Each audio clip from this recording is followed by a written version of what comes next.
How much inequality is consistent with a society being just? And in particular, how much inequality of income and wealth is consistent with a society being just? We're going to explore this question by looking at John Rawls's theory of justice, the principle that only those inequalities are just that work to the advantage of the least well-off. I want to hear first from those who disagree with Rawls. Who would like to start us off with an objection? In São Paulo, in the front row. Hi, my name is Barbara, and I disagree with Rawls because I think if I'm a poor person and I'm trying to work hard and improve in life, and I'm going to keep 2 steps forward and 1 back every time I have to share everything I gain with my own natural method. Because it's not my fault if I'm a good investor or if I know where to put my money and what to buy because I know people, because I can sell that. That's not my fault. I work hard, so I should be allowed to profit. It might not be your fault, but it certainly is. It certainly does not entitle you to the profits of how you were born.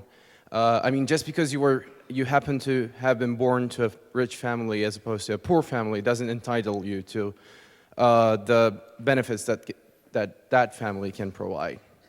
And what's your name? Arda. But Barbara said, I worked hard for it. It's not my fault that I'm successful, and I worked hard for it. How do you address that part of her argument? So there are many people, so I'm from Turkey, and there are many people in Turkey who were born to, families who have been living on the streets. And even though those kids might work as hard as I do, they'll never get to Harvard. Because basically, it was really tough luck for them in the first place. And I just feel like it is extremely unfair to assume that the way we are born can determine the entirety of our life structures.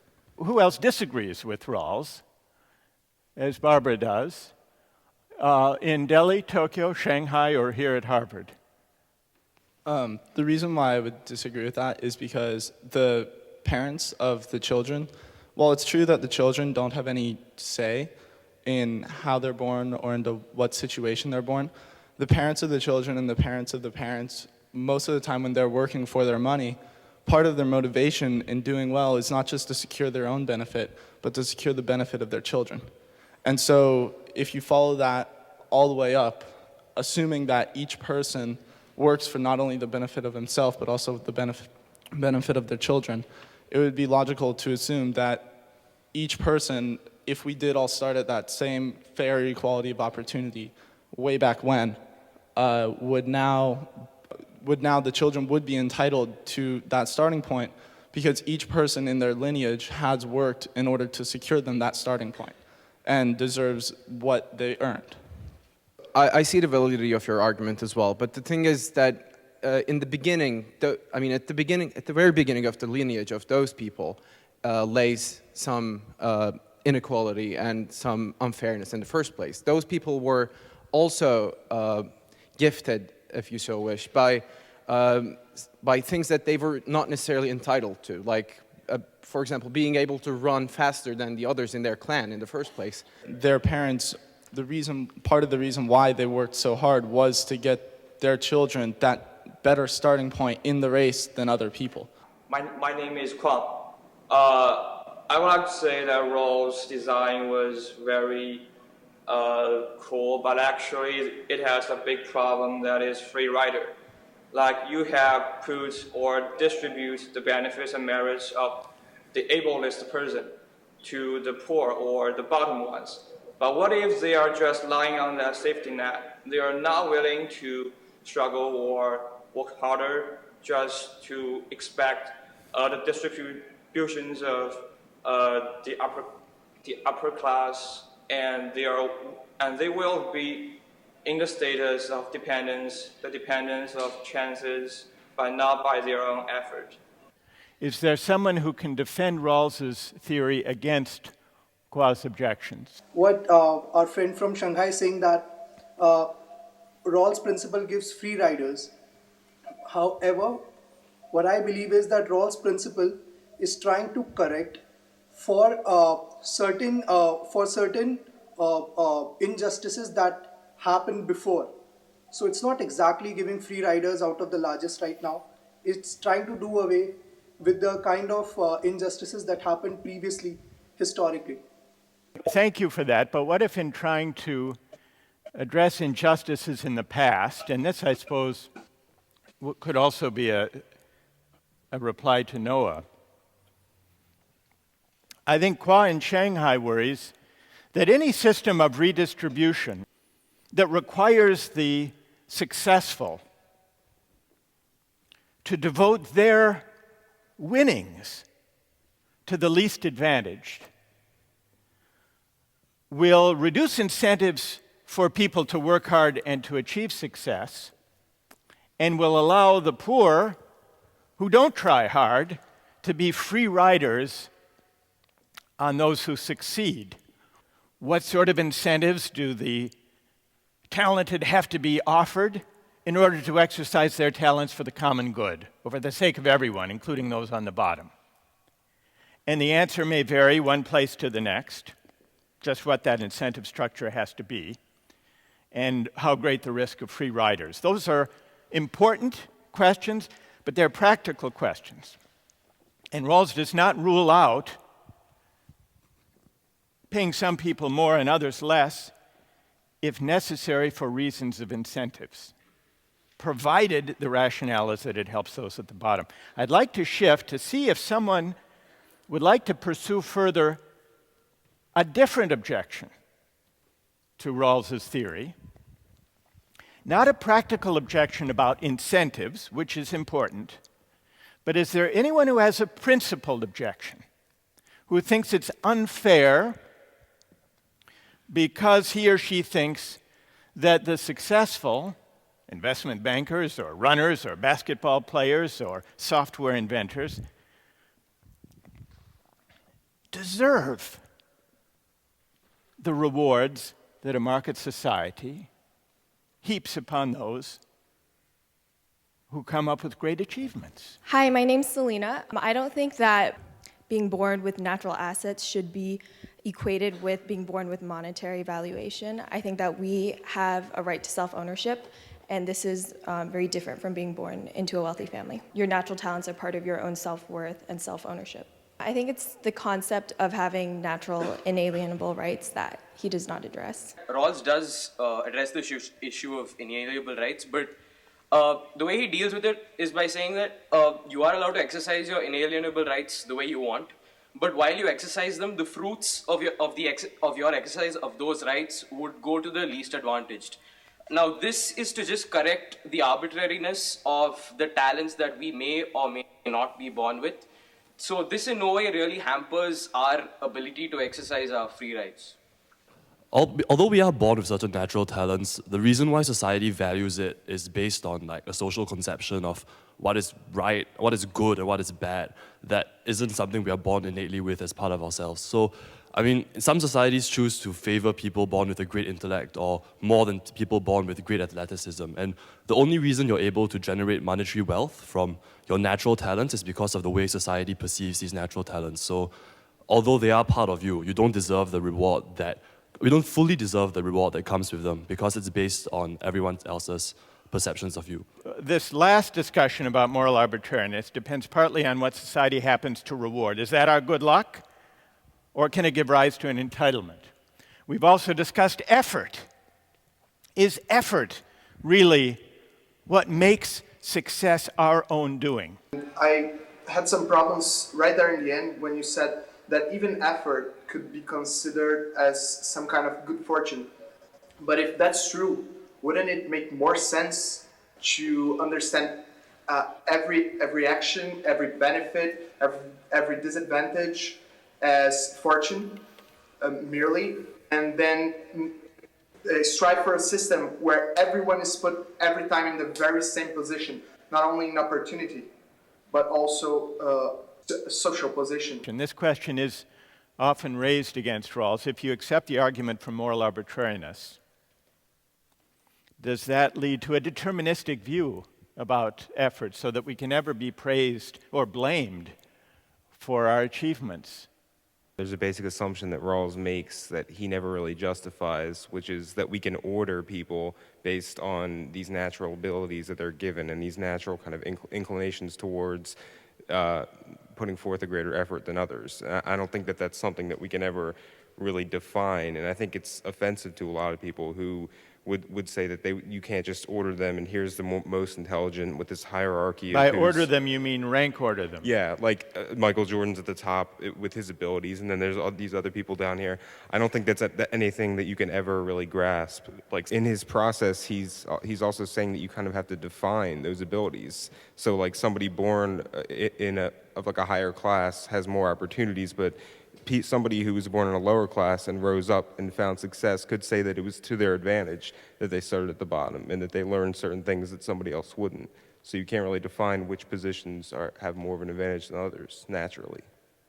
Effort itself is not considered to be arbitrary. Effort is fully valued and rewarded. It's just that the factors that influence the amount of effort we put in as individuals, the factors that influence this is what is considered as arbitrary. And secondly, the rewards that our efforts bring, assuming that they'd all be equal, would in fact be different based on what society values.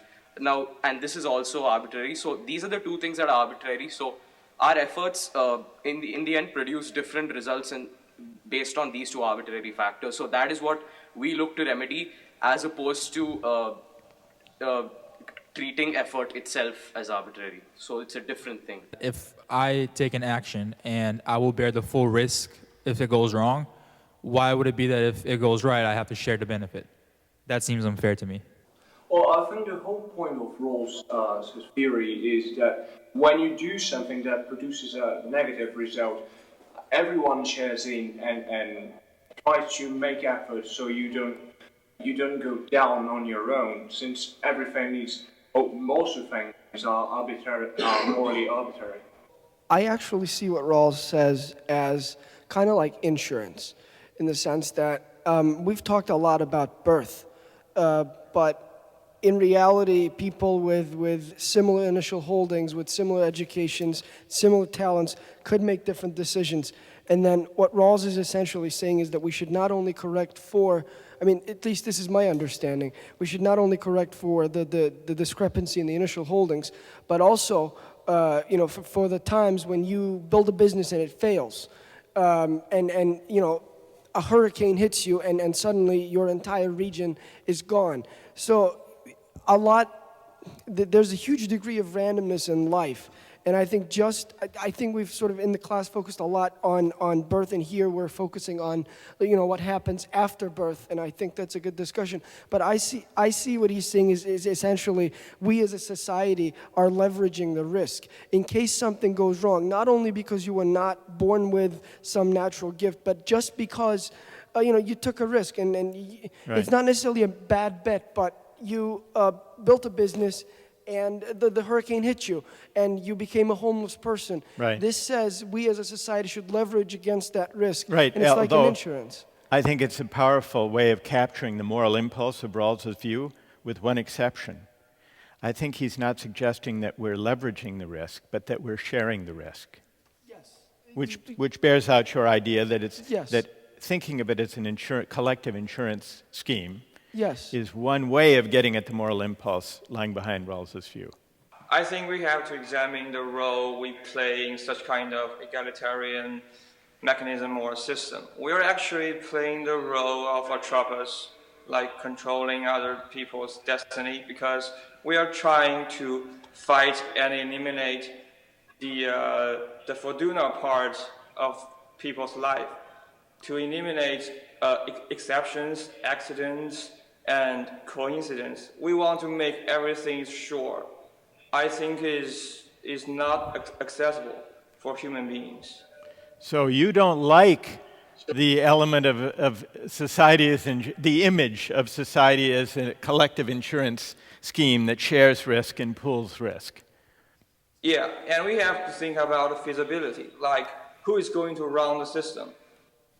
it certainly is not everybody, maybe some chosen ones. What if they have been corrupted? Hi, I'm Satoru. Actually, in Japan, we have we have a national insurance system that every Japanese are actually virtually forced to get in. We control the quality by the diet or the process of democratic decision making. So I trust the process of making and improving the quality of collective insurance. When you say the diet, you're referring to the Japanese legislature. Yes. And so your answer is that a legislature is a political institution that can put in place institutions, including for collective insurance of the kind we've been discussing, and that you think that can be a way of implementing it fairly and without corruption. Do I understand correctly? Yes. I don't claim that that process can eliminate 100% the corruption, but it's the best way to improve and avoid to our best. Okay. The corruption. It is not about the legislator or censorship part. I think the most important part is the role of people playing in such kind of system. Like you are trying to eliminate the destiny part of people's life, but I think it's not possible. Trying to eliminate what part? What part of people's lives? The gifted part, destiny. Yeah. Gift and destiny, that a system such as Rawls's eliminates the element of gift and destiny in life. But I think Rawls would reply that he's not trying to eliminate the role of gift and destiny and luck in life. He's simply saying that those aspects of life should not determine our life prospects, should not determine who's rich and who's poor. That we don't need to accept as a matter of fate the accidents of fortune that nature and society and history may bequeath us. That would be his answer. Just because you're sharing the prize that you've gotten because of your natural abilities doesn't mean that it doesn't in any way take away the credit of the effort that you put in. And I don't think that some of the discussion that we've been having takes that into account. I think that he said gifted, Rawls has obeyed some rules of gifted people. I don't think so. From my standpoint, if you are gifted, you are so clever that is just me. It's your own business. You are clever. There is no other people. Why you can make profit from other people? That means if you are gifted, you are athlete. Other people want to watch you show, want to watch you running, so you can make of profit. That means the whole society is a cooperation system. So I think if it is a cooperation system, you have earned a lot, so you should pay back. And I think it is I think it's fair. So I think Rawls' theory of justice is fair. So wait. All right. So you disagree. You disagree with your fellow classmate in Shanghai, with Kwa.